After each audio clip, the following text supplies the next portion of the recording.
Ang Biblia ay hindi koleksyon ng impormasyon upang dagdagan lamang ang ating kaalaman. Ito po ay koleksyon ng mga katotohanan na dapat paniwalaan at sa buhay. Alam mo yung minsan, mas marami tayong sinasabi na hindi natin nagagawa.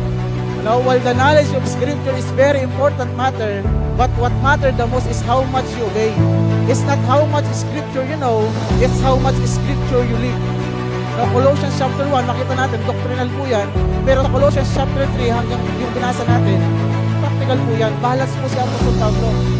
In some Christian ministry, sa ating pong mga Kristiyano, lalo na sa paglilingkod, we assess how mature a believer is based on how much he knows. And, but the New Testament, dun sa binasa natin kanina, Colossians chapter 3, but the New Testament assesses the maturity of a believer based on how much he obeys.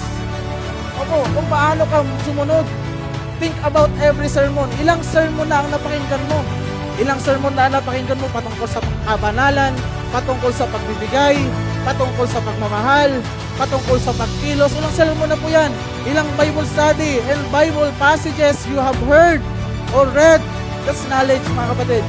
Estimate what percentage of that you consistently obey.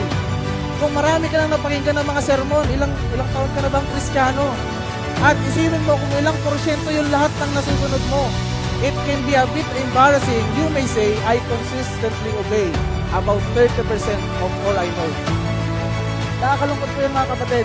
In a knowledge-based assessment of maturity, lalo na yung mga nag-audit yan, di ba? O audit mo ang sarili mo.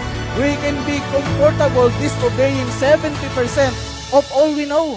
Na hindi lang po tayo nandoon sa pagkaalam ng katotohanan, kundi ating ina-apply. Kaya nga po lagi pinag-uusapan natin ang biyaya ay ikinikilos.